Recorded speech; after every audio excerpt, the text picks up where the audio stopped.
Kisah Dewi Lanjar merupakan cerita rakyat dari Pekalongan yang masih populer hingga kini.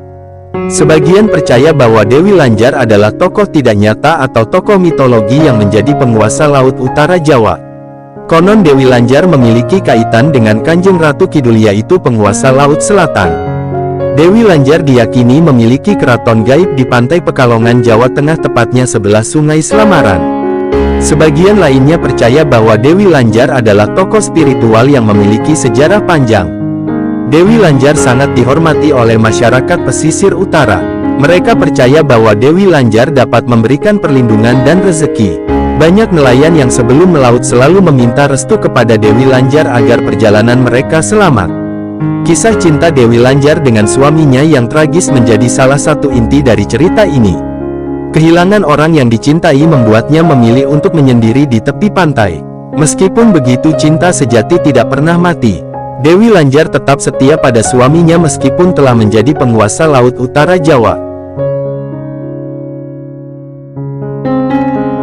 Dalam legenda yang hidup di dalam masyarakat Pekalongan bahwa Dewi Lanjar mulanya dikenal sebagai seorang putri yang memiliki paras cantik jelita bernama Dewi Rara Kuning. Konon Dewi Rara Kuning yang hidup di suatu tempat di Pekalongan harus menjalani kehidupan yang berat. Di usianya yang masih muda, Dewi Rara Kuning sudah menyandang status sebagai janda. Suaminya meninggal dunia tidak lama setelah mereka menikah. Peristiwa inilah yang membuatnya dijuluki sebagai Dewi Lanjar. Istilah Lanjar merupakan sebutan bagi seorang perempuan yang bercerai dengan suaminya saat usianya masih muda dan belum memiliki anak. Setelah kematian suaminya, Dewi Lanjar selalu terlihat merana dan sedih. Sadar bahwa kehidupannya tidak baik-baik saja, maka Dewi Lanjar memutuskan untuk pergi meninggalkan kampung halamannya. Dewi Lanjar akhirnya tiba di sebuah sungai dan bertemu Raja Mataram bersama Mahapati Singaranu yang sedang bertapa mengapung di atas air sungai. Pada pertemuan itu Dewi Lanjar menceritakan segala isi hatinya, termasuk niatnya untuk tidak menikah lagi. Raja Mataram dan Mahapati Singaranu merasa iba setelah mendengar cerita Dewi Lanjar. Mereka lantas menyarankan Dewi Lanjar untuk bertapa di pantai selatan dan menghadap Kanjeng Ratu Kidul.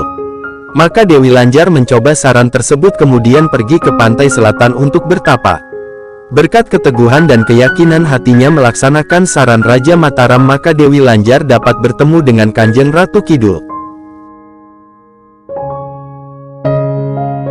Ketika bertemu dengan Kanjeng Ratu Kidul, maka Dewi Lanjar memohon agar dirinya diberikan kekuatan batin dan permohonan itu dikabulkan.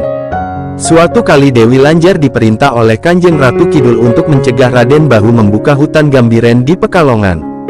Dewi Lanjar tidak berhasil mencegah Raden Bahu yang saat itu memiliki kesaktian hasil dari bertapa ngalong atau bertapa seperti kelelawar. Karena tidak dapat mencegah Raden Bahu sesuai perintah Kanjeng Ratu Kidul, maka Dewi Lanjar memutuskan untuk tidak kembali ke pantai selatan. Justru Dewi Lanjar memohon izin kepada Raden Bahu untuk tinggal di Pekalongan. Dewi Lanjar diizinkan Raden Bahu untuk bermukim di Pekalongan, bahkan keputusannya mendapat persetujuan dari Kanjeng Ratu Kidul. Sejak itu Dewi Lanjar tinggal di pantai utara Jawa Tengah.